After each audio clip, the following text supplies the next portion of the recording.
What's up, guys? My name's Mr. Bruce, and today is a very special day. I spent a whole lot of time finding 3 of the top absolute best stories. This is the top 3 crime stories that are 100% true, that also have extremely bizarre and absolutely disturbing backstories. Guys, you don't want to miss out. This one's going to be good. If you like dark stories, then you're in the right place. So go ahead and hit that like button, subscribe to the channel for more stories just like this. And with that, guys, let's get into the story.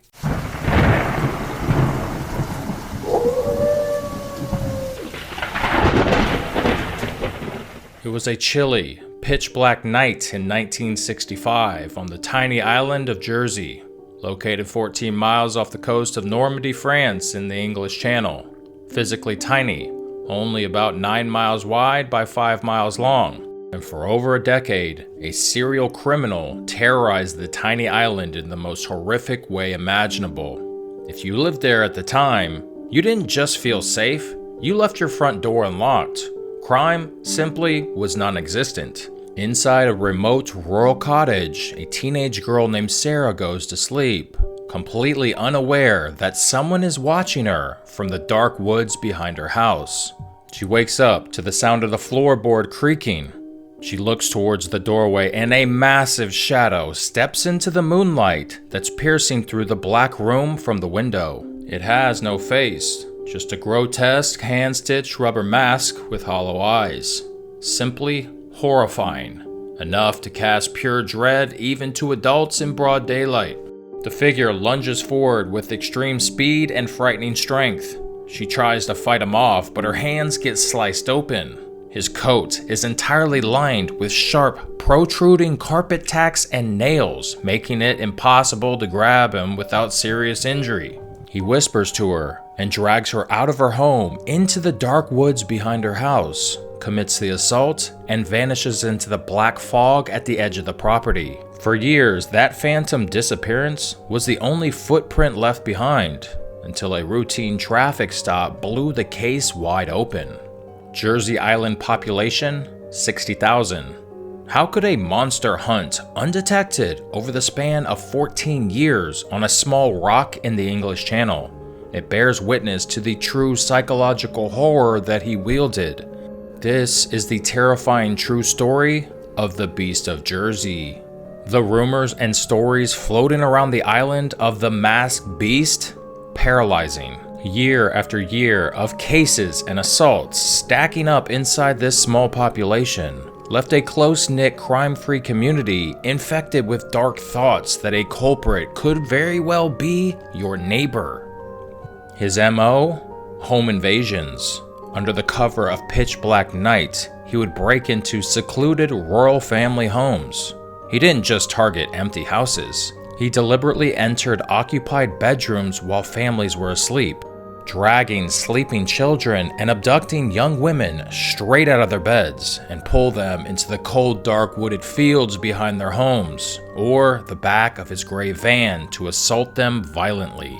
His grotesque, handcrafted rubber mask with matted glued hair meant not only to obstruct his identity, but also to cast maximum terror across his victims. Veiled in a dirty trench coat lined with sharp metal nails, studded, tacked wristbands meant to pierce the skin kept victims literally too scared to scream or to remember the details. Described by early victims as a demon or a beast, this phantom terrorized the island for over 14 years. Then, in July of 1971, a driver runs a routine red light, and the case breaks wide open. A police officer pulls him over and shines a flashlight into his back seat. And what he finds is truly chilling. The car stolen. The man driving it was actively wearing the heavy, bizarre jacket and the sweatbands studded with sharp metal nails pointing outward. He wore a woman's wig to further distort his appearance in the dark. In the back seat, the grotesque mask, several lengths of rope for binding and abducting his victims, as well as a whole series of wooden objects. The objects not weapons, but a collection of satanic ritualistic items to carry out black magic and psychological domination.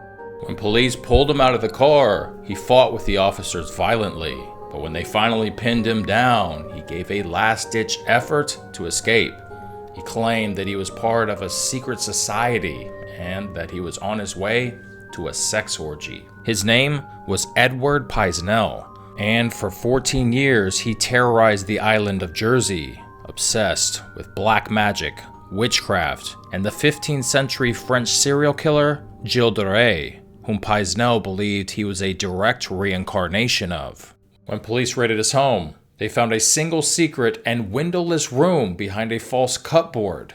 Inside of it, a black velvet altar and a wooden sword hanging over a glass chalice. The hand-carved wooden sticks that were found in his car, ritualistic implements and wands used to consecrate his crimes, viewing his assaults as dark pagan sacrifices. Because of his deep-seated delusions and occult beliefs, Paisnel thought that the pointed wooden pegs were actually protective talismans. He kept them in his vehicle and on his person to help ward off evil spirits, bad luck, and even the police, while he was out hunting for his next victims. By day, he hid in plain sight, a local contractor on the island. His second wife's parents ran a children's home, and he was known to dress up as Father Christmas to hand out presents at a local orphanage. He used this high-trust access to scout vulnerable children, sometimes lurking in the attic or crawl spaces of the care homes, staring down at the sleeping boys through the cracks in the wooden ceiling. A highly respected member of the community, and sleeping next to the monster was Paisnel's second wife, Joan, completely blind to his crimes and unaware of the black magic hidden room, totally trapped by his charismatic, charming, and genteel Jekyll persona. After the trial, trying to process the absolute psychological shock of the revelation, she published a biography in 1972 titled The Beast of Jersey. Inside it, she laid the terrifying reality of how a master manipulator can compartmentalize a life of deep depravity right under the nose of his own family. A man committing assaults wearing a terrifying mask who children can only describe as a literal monster. Because of this, for years, the police just flat out refused to believe the children. The beast was just a myth, a literal unstoppable boogeyman. Because Jersey was a sleepy, tourist-heavy island with a reputation to protect, the establishment went out of its way to downplay the attacks, and the beast spent over 14 years casting a veil of dread upon the island. Families locked their doors in a community where crime was unheard of, terrified by the nighttime monster who quite literally snatched children right out of their beds. His grotesque, hand-stitched rubber mask, sensory overload, paralysis, used to feed his sadistic desire for absolute control. The massive gap between what Paisnel was convicted of and what police actually know that he did is undeniable. Paisnel was convicted in 1971 of 13 counts of SAing, sodomy, and physical assault against 6 different children, 3 boys and 3 girls, the youngest being just 9 years old. He was sentenced to 30 years. But the estimated reality is that police, journalists, and modern investigations estimate his actual victim count is at least 24 women and children, stretching over a 14-year reign of terror. One of his SA victims even ended up burying his child. And some investigators also strongly suspect him of at least one unsolved murder on the island. His victim count is likely much, much higher. And if you think that was disturbing, later on in this video, I'll tell you about a man who was secretly living inside of the walls of a family's home without them knowing about it, before committing a brutal murder. Some hide behind a carefully crafted image of success, wealth, and respectability.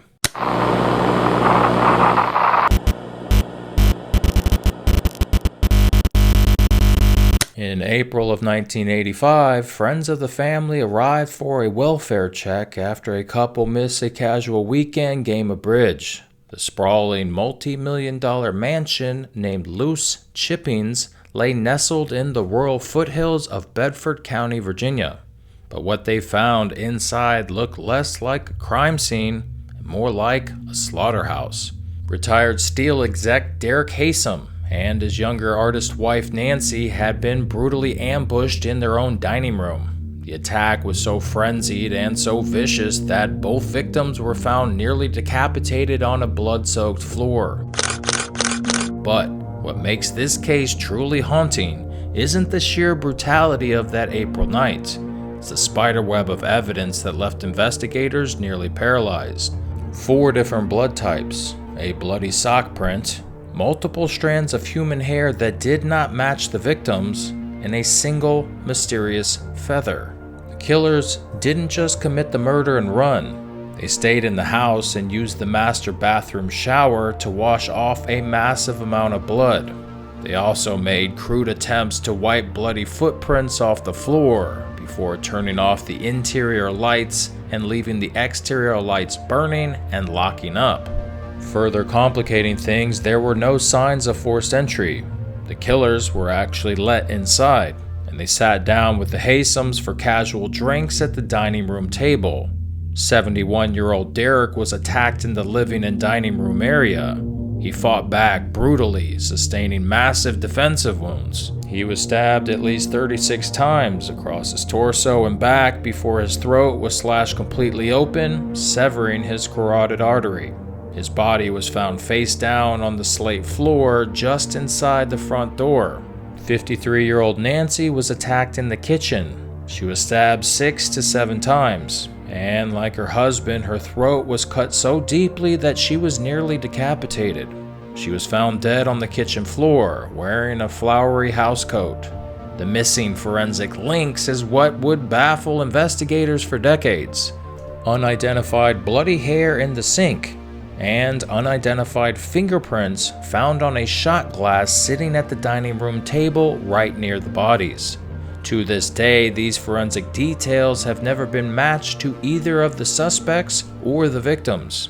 After 32 years of prison sentences, global media coverage, and a high-profile international manhunt, a bombshell legal petition was just filed, revealing the state likely convicted the wrong 2 people, which means the real monsters are still out there, walking free. But to understand how the state got it so wrong, we have to look back to where the nightmare actually began. A prestigious university campus where Jens Soering, the brilliant 18-year-old virgin son of West German diplomat, fell completely under the hypnotic spell of Elizabeth Haysom.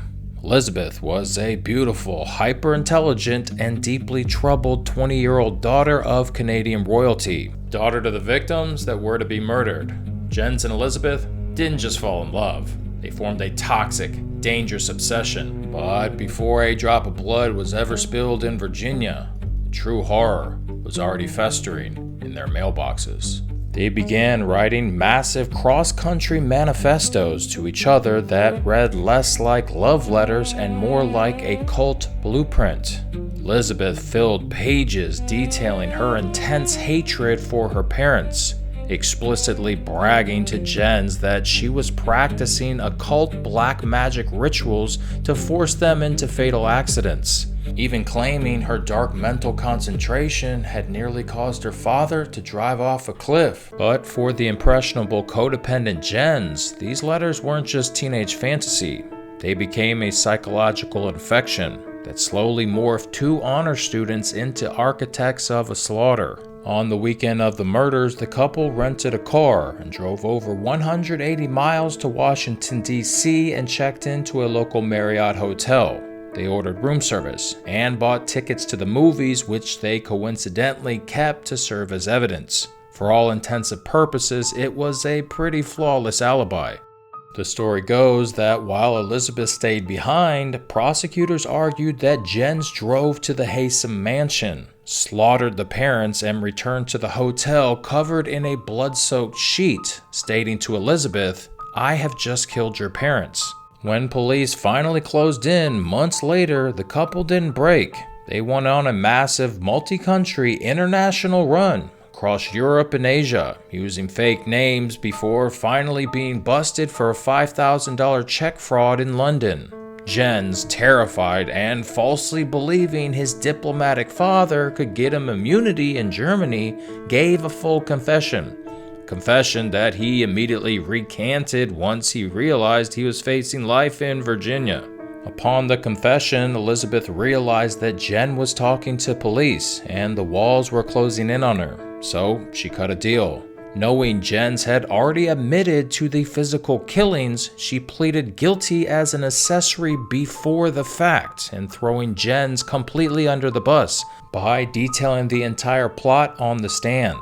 She expressed deep shame for her role, openly admitted to manipulating Jens, and stated in interviews that she believed Jens slaughtered her parents in a rage when they rejected him as a suitor to their daughter.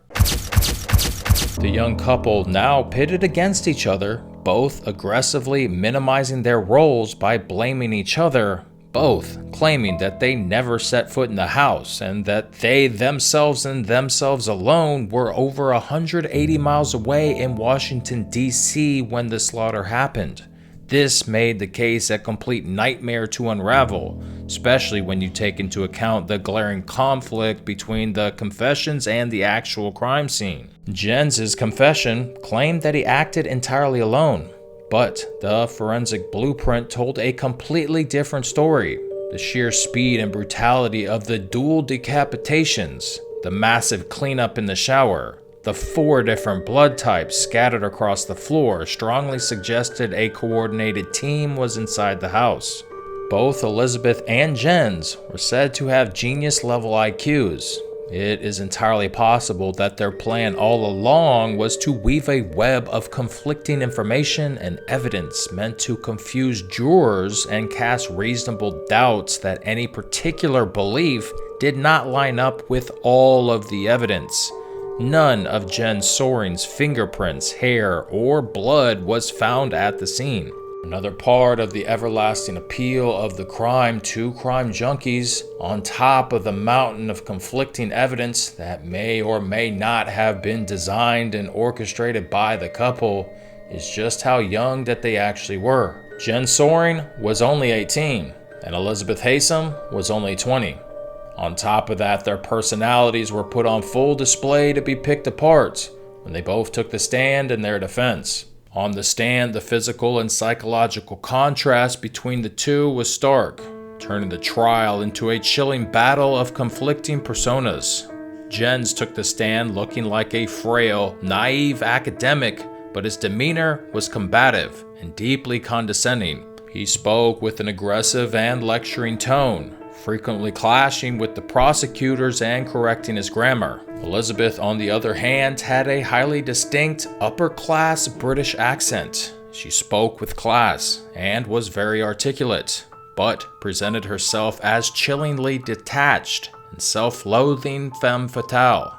She didn't deny her wickedness. Instead, she matter-of-factly admitted to manipulating Jens, using highly sophisticated language to describe her own psychological rot. Jens spent 33 years insisting Elizabeth lied to cover up the real killers, a claim that modern forensic testing was finally validated. Advanced DNA analysis has now proven that the blood at the scene belongs to 2 totally different unknown men, and Jens is 100% excluded. If Jens, in fact, did not bleed on that floor, investigators are left with 2 terrifying realities. The first being that during the investigation and the trials, it came out that Elizabeth was heavily involved in a dark, transient lifestyle that included using very hard drugs. A major branch of the defense's theory is that on the weekend of the murders, Elizabeth didn't stay behind in Washington, D.C. to wait for Jens. She allegedly used that time to meet up with her local drug suppliers and settle a massive spiraling drug debt. The theory suggests she either brought those dangerous associates back to the mansion herself, or they went to collect, resulting in an absolute bloodbath. Theory number 2, Elizabeth was not practicing dark magic to kill her parents, but her dark mindset was used to concoct a cunning and evil plan, where she would recruit 2 of her half-brothers from Nancy's side of a previous marriage using lies and deception. The brothers were allegedly deeply resentful of Derek Haysom. Derek was a multimillionaire, and the theory suggests that the half-brothers believed that they were being cut out of the family's massive estate. A family conspiracy orchestrated by Elizabeth, and using her half-brothers to eliminate both parents at once would force a massive redistribution of the family fortune into their hands. While it is highly likely that Elizabeth and Jens were both deeply involved in the murder through one way or another, this new bombshell revelation of new DNA evidence leaves the public with a chilling realization. State may have locked up 2 of the right people, but they completely missed the fact that 2 unknown men from the murder are still walking free today.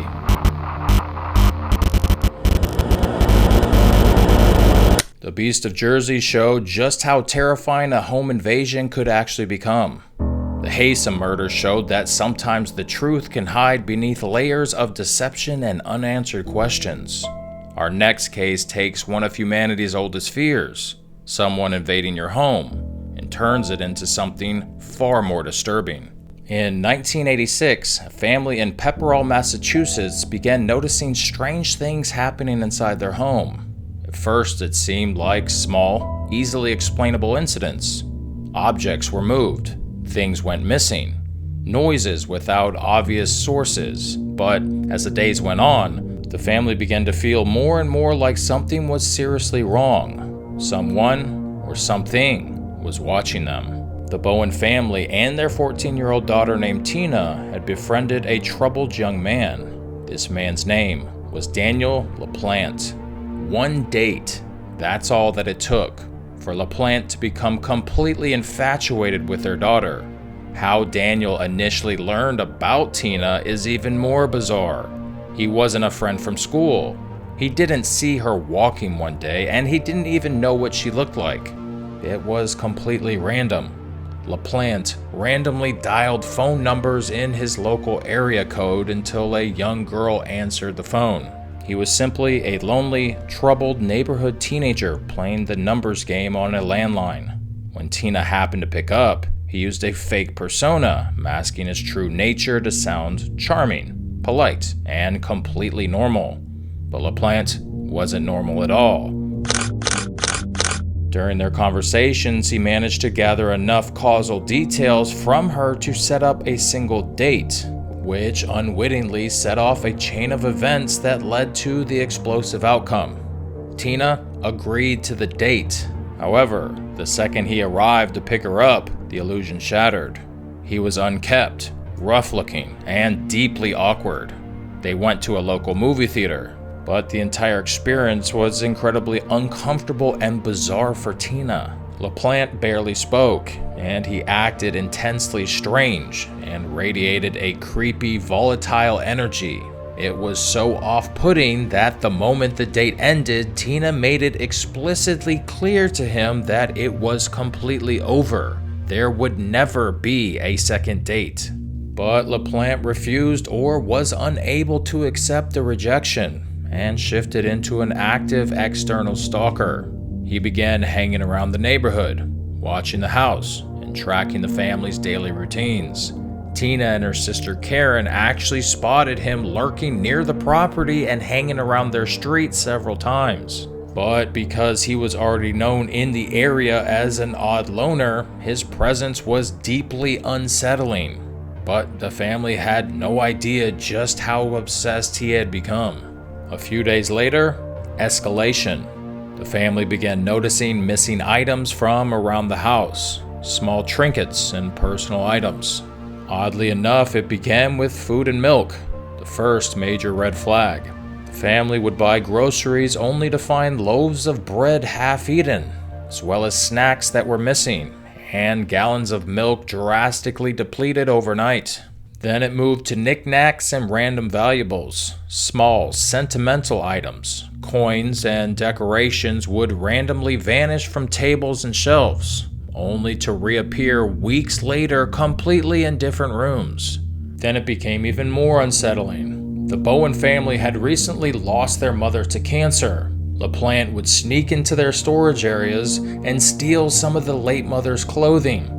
In fact, some reports even note that during his stalking phase, LaPlante, when he was seen in public, would actually be wearing the late mother's dress, mixed with his bizarre makeup. He smeared his face in a crude, terrifying, clown-like makeup pattern, and used stolen hair product from the house to spike his hair. He used whatever he could find in the house, as a matter of fact, including ketchup and mayonnaise from the fridge, to paint dark streaks and white patches over his face to completely distort his human features in the shadows. Stage 2. He moved into the walls. Once LaPlante thoroughly mapped out the family schedule and realized when the house would be completely empty, he made his move. He didn't just break in to vandalize, he utilized his experience as a petty neighborhood burglar to find an entry point, slipped inside, and immediately crawled into the plumbing chases and wall cavities. Once he was on the inside, the external stalking became internal. The family stopped seeing him around the neighborhood because he was literally right above them, transitioning from a creep on the sidewalk to a phantom in the crawl spaces. Stage 3. Pure terror. LaPlante moved from actively just watching through the small gaps of the plaster walls to actually interfering with their daily lives. The psychological warfare that he waged from inside of those walls was entirely designed to make the family feel like they were losing their minds. Stealing the family TV remote, he would change the channels while they were actually watching TV. To the family, it was terrifying. As they sat on their couch watching TV, with the remote sitting on a side table completely out of reach, suddenly the TV channel would change on its own.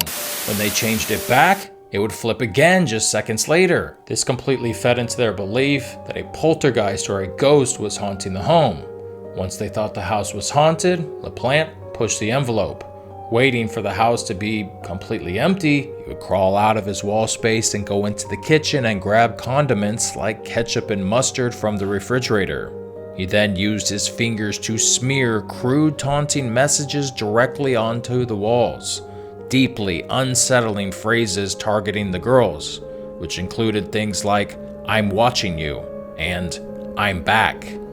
The messages on the walls were the tipping point that proved whatever that was happening in the house was not a ghost, but something deeply malicious. He rearranged furniture into bizarre mocking configurations right below the messages. By writing in perishable food items like ketchup, it added a sickening visceral layer to the vandalism, leaving dripping red text on the walls that looked like blood in the dim light, ensuring that when the family walked through the front door, they were instantly paralyzed by fear. He lived in the walls of the home for over 6 months. 6 months of pure terror. On December 8th of 1986, the situation reached a frightening climax. The father of the family, Frank Bowen, finally decided to investigate the relentless noises and the creepy messages that were scrawled out on the walls. He walked into 14-year-old Tina's bedroom, flanked to the side by his daughters and a family friend. Cautiously, Frank stepped up to the closet in the corner of the room and pulled the door open. What he found was a living nightmare. Daniel LaPlante stepped out of the closet cavity, wearing one of their late mother's dresses and a fur coat, his hair spiked straight up, and his face crudely painted like a demonic clown. In his hands, he was wielding Frank's own household hatchet, as well as a heavy steel wrench. He took the entire family hostage, and coldly ordered Frank, the girls, and the family friend to march into a nearby bedroom. Frank positioned himself between his kids and the armed intruder while he ushered them down the hallway, The second that they crossed the threshold into the bedroom, and before LaPlante could follow them in, he slammed the bedroom door shut and wedged it closed with everything that he had, trapping LaPlante firmly on the outside. Tina, terrified that LaPlante could chop his way through the door, became completely overwhelmed. In a desperate bid for survival, she hoisted open the second-story bedroom window. She jumped out into the freezing night, sprinting to a neighbor's house to scream for help and dial 911. Police rushed to the scene. Frank managed to signal arriving officers from the window. He lowered the two remaining girls out of the second-story window into the waiting arms of police officers before jumping out himself. When police initially breached the Bowen home, they thought that LaPlante had vanished. They found Frank's hatchet and wrench discarded near the porch steps. A thorough search of the home and the surrounding Massachusetts woods turned up absolutely nothing. They thought the phantom had slipped back into the night. But the police did not give up. They returned to the home to conduct an even more exhaustive and microscopic search of the interior. That is when they found him. LaPlante hadn't fled the property at all. He had retreated deep back into his hidden domain. Officers went down into the basement, and hidden directly behind the family washing machine, they discovered a secret tunnel access point. Squeezed deep inside that cramped dark wall cavity, the police finally dragged out a dirty, disguised 16-year-old Daniel LaPlante. But if you think the horror was over, you are mistaken. While awaiting trial for the Bowen home invasion and hostage situation, Daniel LaPlante's wealthy family posted his $10,000 bail, unleashing him right back into the community. Less than a year later, on December 1st of 1987, his obsession with home invasion escalated into absolute savagery. He targeted a home in the neighboring town of Townsend, Massachusetts, belonging to the Gustafson family, and the nightmare repeated. First breaking in to steal random trinkets and emotionally touching items, then breaking in a second time. He slipped through an unlocked door, stealing a pistol. But he didn't leave. LaPlante confronted 33-year-old Priscilla Gustafson, a pregnant nursery school teacher, as she came in through the front door. He tied her up and brutally shoots her in the head inside of the master bedroom. But the monster wasn't done. He then waited for her young children to return home from school. When 7-year-old Abigail and 5-year-old William walked through the front door, LaPlante drowned both children face down in separate bathtubs. At 5 p.m., Andy Gustafson walked in through the front door after a normal day of work, only to find his entire family had been wiped off the face of the earth. LaPlante fled the scene, triggering a massive statewide manhunt that ended only 48 hours later when LaPlante was found hiding inside of a dumpster behind a local driving range. Charged as an adult, the now 17-year-old Daniel LaPlante was handed 3 consecutive life sentences, ensuring the boy in the walls would spend the entire rest of his natural life behind bars.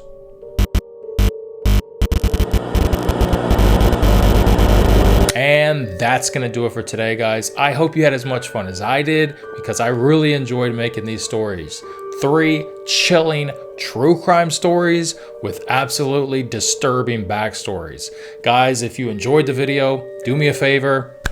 Please hit the like button below and subscribe for more stories just like this. And guys, I guess with that, we'll catch you on the next one. Peace.